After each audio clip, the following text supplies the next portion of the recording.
Wanakuonea maana huna Yesu. Mwenye Yesu ukileta vita naye, akisema anasimama na wewe, umeisha. Hiyo raha unaikosaje wewe? Unakosaje raha ya kukaa kwa Yesu? Sisi wenye Yesu hatuendi kwa waganga wa kienyeji. Hela zetu tunakunywa supu. Hela zetu tunanunua nyama. Hatupeleki kwa waganga. Alafu sasa mahali kama hapa wanakuambia njoo utaponywa. Eti unaponywa, unapewa na chakula ukale nyumbani. Huko ndo kwa Yesu sasa. Huko ndo kwa Yesu sasa. Huko unakoenda wanakuambia lete mbuzi, lete kuku, hata wakupi hata utumbo. Wanawachemshia, wanawachomea watoto wao, wewe upati. Lakini kwa Yesu unaombewa na unaondoka na chakula. Unafunguliwa na unaondoka na chakula. Hivi wewe muulize mwenzako, kwa nini unajichelewesha?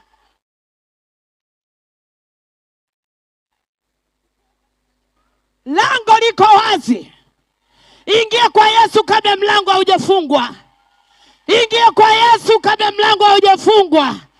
Nasema njoo kwa Yesu. Mpe Yesu maisha yako.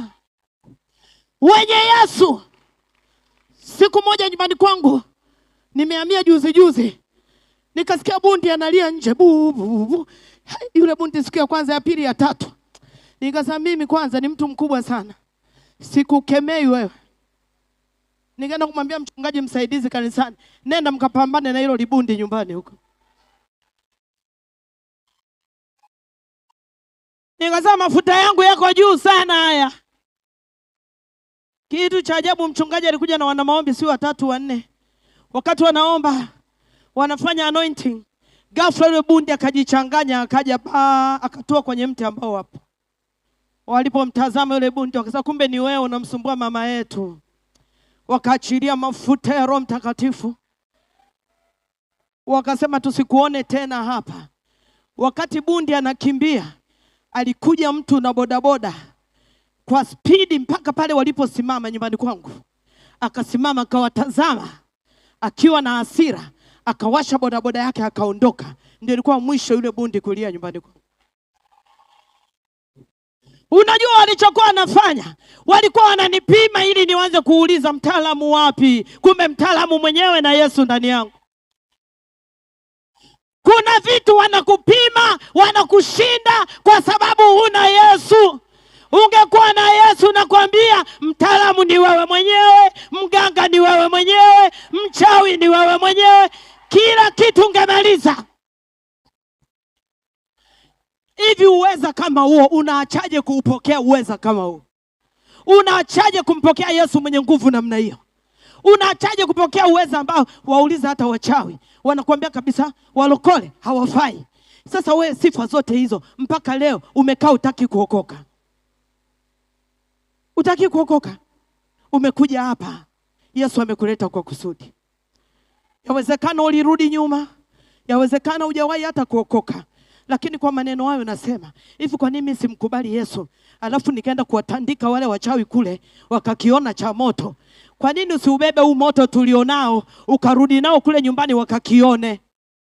Wale wanaotaka kuokoka, naomba kimbia, njoo tu, nataka niombe na wewe. Hatuna haja kusema sijui unataka kumrudia Mungu, naomba nikuongoze maombi. Kimbia. Ndio, asante Baba. Kimbia, usione aibu. Yawezekana Yesu alikuja kwa ajili yako wewe tu unayegoma kwenye kiti. Kimbia hapa mbele. Kimbia, njoo dada mzuri. Njoo. Unajua hapa sijafinya maneno kwamba sasa niseme vizuri. Mimi nanyoka tu wanaotaka kuokoka. Yesu anasema ukinionea aibu mbele za watu, na mimi nitakuonea aibu mbele ya Baba yangu wa mbinguni. Njoo umpe Yesu maisha. Wewe una sita huko nyuma, njoo umpe Yesu maisha. Mtumishi anapokuja kuachilia neema ikukute pasipo kipingamizi. Kisiwapo kitu cha kuzuia, njoo. Kuokoka sio ujinga. Kwani si unavyotuona hapa sisi wajinga sisi? Mbona watu wastaarabu kabisa hapa. Usikafikiri zamani ndio wanaokoka viatu vimepinda. Siku hizi tumeokoka na tumenyoka. Kuokoka sio ujinga. Njoo uokoke. Njoo umpe Yesu maisha, njoo. Yesu anataka kufanya kitu kwako. Yesu anataka kufanya kitu kwenye maisha yako. Uliokoka ukarudi nyuma, njoo. Asante sana. Asante wa mama wa Mungu. Asante wa baba. Mtumishi wa Mungu alisema hata wa baba waje. Pigia Yesu makofi mlokole. Ukiona Yesu anaokoa mshangilie. Hii ndio kazi ilimleta Yesu duniani. Yesu alikuja kutafuta kilichopotea ili aweze kukiokoa. Na mimi nakwambia, ukishaokoka. Baba mmoja alikuja na ini linasumbua. Amejaa tumbo. Nikamwambia baba, tena alikuwa anasimamia msikiti fulani kule kwetu. Nikamwambia baba, uko tayari kuokoka? Akaniambia na unafanyaje? Nikamwambia unamkaribisha Yesu, alafu Yesu anaanza kuishi ndani yako. Akasema ndio. Nikamwambia hata sikuombei huo ugonjwa. Yesu akiingia, anaenda kupambana na huo ugonjwa, anautoa tu. Maana Yesu akiingia ugonjwa anaanza kutafuta pa kwenda. Amini ya kwamba unapoongozwa sala ya toba leo, kila tatizo linaanza kutafuta pa kwenda. Inua mikono yako kwa Bwana. Sema Bwana Yesu. Usiongee kinyonge. Kumpa Yesu maisha ni fahari, ni heshima. Unaingia kwenye kundi letu, yani wewe unakuwa ndugu yetu kabisa kabisa. Unakuwa ndugu katika Kristo. Yesu anakuzaa upya. Yani leo unazaliwa upya, yaliyopita yamepita. Uliroga mtoto wa mtu, ukiokoka hapa imeisha. Sijui ulifanya uliiba mume wa mtu, ukiokoka hapa imeisha. Utakuwa huna kesi. Yesu anachukua kesi yako. Inua mikono yako. Sema Bwana Yesu, nimesikia neno lako kwamba kwako kuna raha na ulikufa kwa ajili yangu. Ulikufa kwa ajili ya dhambi zangu. Nimekubali Yesu kwamba mimi nimekuwa mbali na wewe. Leo ninarudi kwako. Ninakukubali uwe Bwana na Mwokozi wa maisha yangu. Kuanzia sasa ninakubali kuzaliwa upya ndani yako Yesu. Ninakubali kuitwa mwana wako. Kuanzia sasa ninakiri kwa kinywa changu ya kwamba ninageuka, ninaacha uovu, ninaacha dhambi, ninageukia kwa Bwana. Kuanzia sasa Yesu ndani yangu na mimi ndani yake. Kuanzia sasa mimi ni kiumbe kipya ndani ya Kristo. Nimeokoka. Nimeokoka. Nimetakaswa kwa damu ya Yesu. Inua tu mikono yako. Baba, katika jina la Yesu, asante kwa Kristo kuja duniani kwa ajili yetu ili utuokoe. Wa kwanza wao ni mimi. Ulinitoa mbali. Na leo hawa ndugu zangu umewatoa mbali, umewaleta kwako. Wamekubali, wamelisikia neno lako. Wamekukiri Yesu kuwa Bwana na Mwokozi wa maisha yao.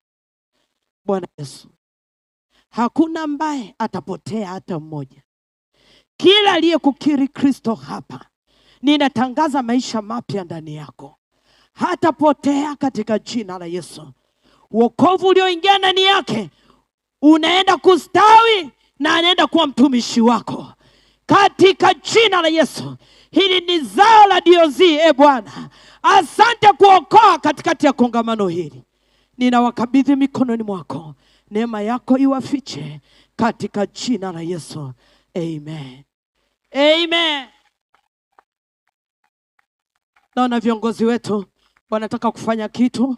Usiondoke. Haleluya. Kama una shida hasa ya kizazi, naomba usimame pale pale ulipo. Roho Mtakatifu atakuhudumia hapo. Wakati wanaandikishwa majina, simama, inua tu mkono wako.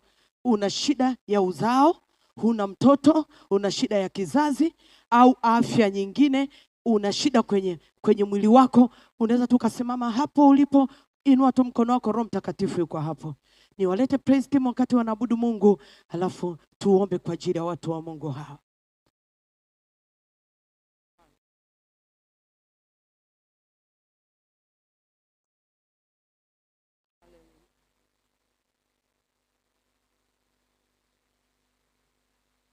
Endelea kuinuka kama unainuka. Leo ni mwendo wa kuombewa. Mimi naomba, atakuja mtumishi mwingine atakuombea, mwingine atakuombea. Hizo ni dozi dabo. Wewe kubali kupigwa dozi zote tu mpaka unatoka hapa jioni, utakuwa umepokea. Inua tu mikono yako kwa Bwana.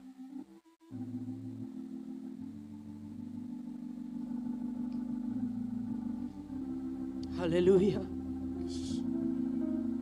Haleluya. Roho Mtakatifu, najua uko hapa. Watoto wako wamesimama, wanakuhitaji wewe ili wewe uweze kuwagusa. Ningegusa mmoja mmoja, inawezekana mwingine ningemkosa, lakini wewe hutamwacha hata mmoja. Utawagusa wote kwa nguvu yako.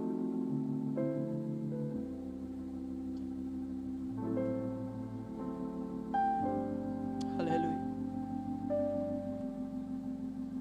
Haleluya.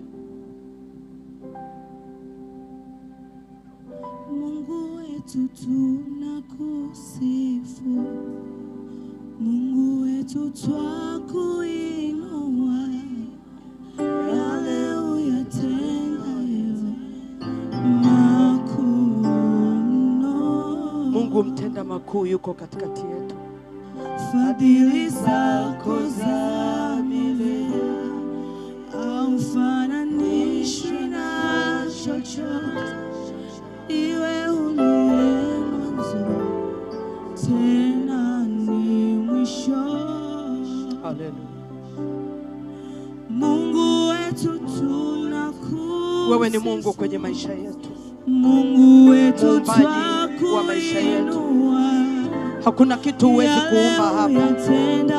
Hakuna tatizo huwezi kuondoa. Roho Mtakatifu, chukua nafasi kwa watoto wako. Roho wa uponyaji, Roho wa uponyaji, tunajua uko hapa. Popote aliposimama mtu huyu, tunatamka uponyaji juu yake katika jina la Yesu. Kila nguvu inayosababisha udhaifu kwenye mwili wako, maana kila ugonjwa kuna nguvu nyuma yake, ninaiamuru hiyo nguvu ikuachie sasa, na huo ugonjwa uondoke katika jina la Yesu. Kwa jina la Yesu, kwa jina la Yesu, kwa jina la Yesu, kwa jina la Yesu, kwa jina la Yesu, kwa jina la Yesu. Fungua kinywa chako na wewe uombe kwa jina la Yesu. Mwambie Bwana, niko hapa, naomba uponyaji, naomba unifungue kwa jina la Yesu, kwa jina la Yesu. Ninatamka uponyaji kwa jina la Yesu Kristo. Kila nguvu za giza, mapepo, majini, roho za kutumwa, roho za uchawi, kwa jina la Yesu, achia wanaume. Mwachia yule kule, mwachia yule kule, achia huyu hapo mbele kwa jina la Yesu. Ninaachilia moto, moto mahali ulipokanyaga, moto mahali ulipokaa, moto wa Roho Mtakatifu, moto wa Roho Mtakatifu, moto wa Roho Mtakatifu. Raba shekete reberima, riba shekete, raba sakata raba shika, kwa jina la Yesu, kwa jina la Yesu, kwa jina la Yesu. Achilia wana wa Mungu hapa, achilia wana wa Mungu hapa kwa jina la Yesu, kwa jina la Yesu. Rama shekete reberima, robo shekete raba shekete reberima, robo shekete raba yande reberima, kwa jina la Yesu. Haleluya.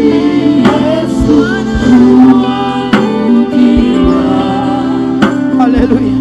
Sema Bwana Yesu, sema Bwana Yesu, nimepokea uponyaji wangu. na niko salama na nimeokoka katika jina la Yesu. Amen. Ongeza tena makofi kwa Yesu kwa ajili ya mtumishi wa Bwana. Ongeza tena makofi kwa Yesu kwa ajili ya mtumishi wa Bwana. Hayo sio makofi ya kumshangilia mtumishi wa Bwana. Ongeza makofi kwa Yesu kwa ajili ya mtumishi wa Bwana. Ongeza kelele za shangwe kwa ajili ya mpako mafuta wa Bwana. Haleluya. Yes. Hakika binafsi nimebarikiwa. Je, wewe umebarikiwa hapo ulipo? Kabisa. Hebu tena tumshangilie Bwana kwa ajili ya vyombo vyake vizuri vya nguvu. Haleluya. Mungu akubariki sana Reverend Mercy. Tumebarikiwa sana na Bwana kwa ajili yako. Na nimependa alivyozungumzia kauli mbiu yetu ya mwaka huu, viwango vipya. Kwa nikisema Daughters of Zion, unasema viwango vipya. Nikisema viwango vipya, unasema Daughters of Zion. Twende, Daughters of Zion. Viwango vipya. Sasa kwa sababu Daughters of Zion ni kitu international, nikisema Daughters of Zion unasema new dimensions. Tuko pamoja? Haya, tende kazi. Daughters of Zion. Hey, new dimensions. Daughters of Zion, sema viwango vipya. Daughters of Zion. Viwango vipya.